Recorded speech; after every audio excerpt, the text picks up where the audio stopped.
Hello friends, आपका स्वागत है आज के हमारे इस वीडियो में। और मैं अमन कुमार आपका स्वागत करता हूं हमारे इस यूट्यूब चैनल में और इस वीडियो में भी। तो हम लोगों ने पिछली वीडियो में पढ़ा था कि रासायनिक अभिक्रिया क्या होती है, उनकी विशेषताएं क्या होती हैं, उनके एग्जाम्पल्स को देखा था। रिएक्शन कितने प्रकार के होते हैं, केमिकल रिएक्शन कितने प्रकार के होते हैं, हम लोगों ने वो भी पढ़ा था। कौन कौन से होते हैं वो भी देखा था हम लोगों ने। पिछले वीडियो में हम लोगों ने इन्हीं सभी टॉपिकों को समझने का प्रयास किया था। तो जैसा कि हम लोग का आज का टॉपिक है केमिकल इक्वेशन, रासायनिक समीकरण, जिसको आज हम लोग को पढ़ना है, समझना है। तो चलिए वीडियो को स्टार्ट करते हैं। और हाँ, अगर वीडियो अच्छा लगे तो लाइक कमेंट शेयर जरूर करें, सब्सक्राइब करें, इससे थोड़ा सा मोटिवेशन मिलता है। और उम्मीद करता हूँ कि पिछला वीडियो भी आप लोग को अच्छा लगा हो। और अगर आप लोगों ने वो वीडियो नहीं देखा है तो प्लीज़ जाइए सर्च कीजिए एड्यू पार्क केमिकल रिएक्शन। आपको हमारे चैनल के प्लेलिस्ट में आपको वो वीडियो जरूर मिल जाएगा। और वीडियो ज़रूर देखें, तभी आपको आगे जो वीडियो आएंगी इनसे संबंधित समझ में आएगा। तो प्लीज़ वीडियो ज़रूर देखें। और चलिए इसी क्रम में वीडियो को स्टार्ट करते हैं। और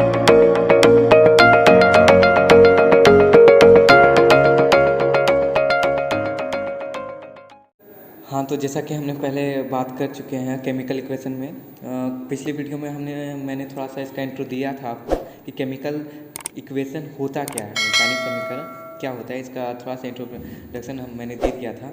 अगर आप लोग को पता हो तो चलिए हम लोग इसका आगे देखते हैं, इसके आगे को देखते हैं। तो चूँकि हम लोग देख रहे हैं कि अगर इसका डिफिनेशन क्या है कि जब किसी रासायनिक अभिक्रिया में अभिकारक एवं उत्पादों की जगह उनके रासायनिक सूत्रों का उपयोग करते हैं तब उसे रासायनिक समीकरण कहते हैं। चलिए ठीक है, हम लोग ने पिछली कक्षा में इसका डिफिनेशन भी पढ़ किया था। पिछली वीडियो में हम लोगों ने इसका थोड़ा सा लिया था, इसके बारे में थोड़ी सी जानकारी ली थी, थोड़ा सा इंट्रोडक्शन मैंने दिया था।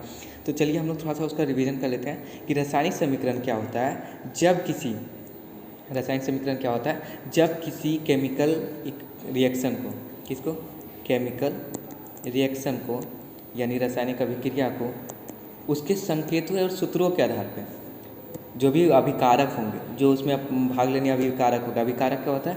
जो अभिक्रिया में भाग लेता है, अभिकारक रिएक्टेंट है ना, जो हमेशा तीर के लेफ्ट साइड में होता है, और उत्पाद प्रोडक्ट जो कि राइट साइड में होता है ना। तो जब हम किसी रासायनिक समीकरण को, किसी रासायनिक अभिक्रिया को उसके संकेतों और सूत्रों के आधार पर व्यक्त करते हैं, तो इस प्रकार के समीकरण को हम लोग रासायनिक समीकरण कहते हैं। और इसमें जो रासायनिक समीकरण होते हैं, इसमें हम लोग उपयोग करते हैं किसी भी, मतलब जो भी पदार्थ उसमें भाग ले रहे हैं और जो पदार्थ बन रहा है उनके संकेतों और सूत्रों का। चलिए हम लोग एक एग्जाम्पल लेते हैं।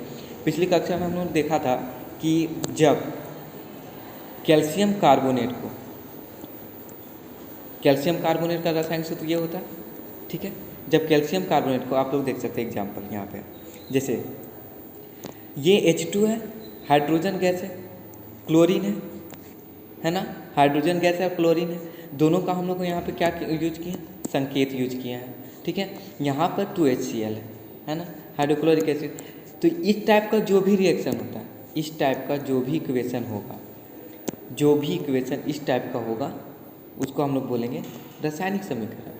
क्योंकि इसमें हम लोग किसी भी रासायनिक अभिक्रिया में जो भी भाग ले रहे हैं पदार्थ, उसके हम लोगों ने संकेतों और सूत्रों का व्यक्त किया। जैसे ये है HCl, हाइड्रोक्लोरिक एसिड का मोलिकुलर फॉर्मूला है, आणविक सूत्र है हाइड्रोक्लोरिक एसिड का, है ना। और ये क्या है? हाइड्रोजन का रासायनिक सूत्र है, और ये क्लोरीन का रासायनिक संकेत है। दोनों संकेत है ना। तो ये है रासायनिक समीकरण, ठीक है। अगर किसी को परिभाषा नोट करना है तो आप लोग यहाँ से कर सकते हैं कि जब किसी रासायनिक अभिक्रिया एवं अभिक्रिया में अभिकारक में उत्पाद की जगह उनके रासायनिक सूत्रों का उपयोग करते हैं तो रासायनिक समीकरण कहते हैं उसको, ठीक है। और रासायनिक समीकरण में हम लोग जानते हैं कि कैसे रासायनिक समीकरण को लिखा जाता है। रासायनिक समीकरण लिखने के नियम है कि जो भी पदार्थ अभिकारक हैं, अभिकारक क्या होते हैं? जो अभिक्रिया में भाग लेते हैं। अभिकारक वो पदार्थ होते हैं जो अभिक्रिया में भाग लेते हैं, उनको तीर के राइट साइड में लिखा जाता है, और जो उत्पाद बनते हैं वो लेफ्ट साइड में लिखा जाता है। तीर क्या व्यक्त करता है कि अभिक्रिया किस तरफ से किस तरफ हो रही है, ठीक है। चलिए आगे देख रहे हैं क्या है कि रासायनिक समीकरण संतुलित करने में, हाँ अब एक चीज़ और आता है कि किसी भी रासायनिक समीकरण को हम लोग उसके बैलेंस्ड फॉर्म में लिखते हैं। बैलेंस्ड फॉर्म में क्यों लिखते हैं? ताकि हम लोग को पता चल पाए कि जो भी अभिकारक या जो भी प्रतिफल बन रहा है उनकी मात्राएं क्या हैं, कितनी मात्रा में बन रही, उस अभिक्रिया में इसके कितने मोल या कितनी क्वांटिटी का उपयोग किया गया। तो ये सब के लिए जानकारी के लिए हम लोग उसको बैलेंस करते हैं।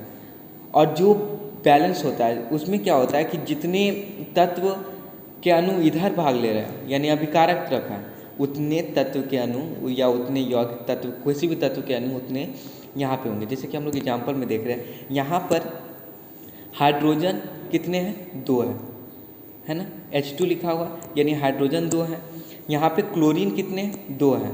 तो यहाँ पे हाइड्रोजन और क्लोरीन कितने हैं गौर से देखेंगे, देखिए यहाँ 2 है यानी हाइड्रोजन भी 2 है, क्लोरीन भी 2 है, यानी हम लोग इसको ऐसे लिख सकते हैं 2HCl। इसका मतलब हो गया कि 2 हाइड्रोजन और 2 अणु क्लोरीन का मिलके बना है हाइड्रोक्लोरिक एसिड। इस प्रकार के जो भी रिएक्शन होते हैं उसको हम लोग बैलेंस केमिकल रिएक्शन कहते हैं। उस बैलेंस केमिकल रिएक्शन में दोनों तरफ के परमाणुओं की संख्या या किसी तत्व के अणुओं की संख्या समान होती है। ठीक है, देख लीजिए हम लोग का अथी भी है, परिभाषा किसी को नोट करना तो वो भी कर सकते हैं कि रासायनिक समीकरणों को संतुलित करने में द्रव्यमान संरक्षण नियम का पालन होता है। यह द्रव्यमान संरक्षण नियम कहता है कि जितने अणु अभिक्रिया में भाग लेते हैं, जितने अणु अभिक्रिया में भाग लेते हैं उतने ही अणु प्रतिफल के रूप में हमें प्राप्त भी होते हैं। यानी किसी तत्व के जितने अणु अभिक्रिया में भाग लेंगे उतने ही अणु अभिक्रिया के प्रतिफल के रूप में हम लोग को मिलेंगे। इसमें द्रव्यमान की कोई हानि नहीं होती है। ठीक है, द्रव्यमान, जितना द्रव्यमान इधर होता है उतना द्रव्यमान इधर होता है, आप लोग जोड़ सकते हैं। जैसे कि हम लोग 2 ग्राम हाइड्रोजन लिए हैं, हाइड्रोजन के कितने ग्राम है? 2 ग्राम। क्लोरीन के कितने ग्राम? 71 ग्राम। दोनों मिलके कितना होगा? 71 + 2 जोड़ेंगे = 73। देख लें हम लोग कि अभिक्रिया के इधर 73 ग्राम हम लोग को मिल रहा है।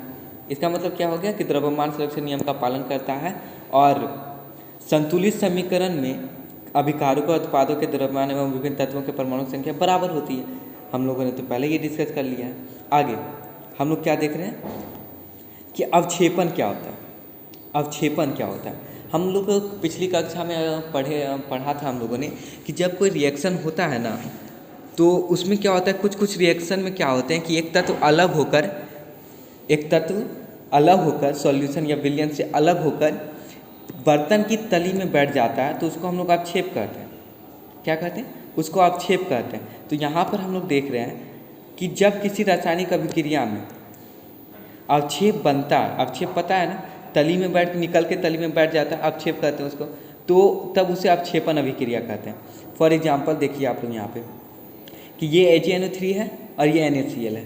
ठीक है, यहाँ पर क्या हुआ, AgCl के साथ आ गया, AgCl हो गया और ये अवक्षेप के रूप में बन गया। तो ये कौन सी अभिक्रिया हो गई? अवक्षेपण अभिक्रिया हो गई। और ये NaNO3 सोडियम नाइट्रेट है। ठीक है, तो ये हो गई अवक्षेपण अभिक्रिया क्योंकि अवक्षेप के रूप में इसमें बन रहा है। ठीक है, और अवक्षेप कौन सा है? अवक्षेप ध्यान से देखिए, AgCl ये अवक्षेप है ना।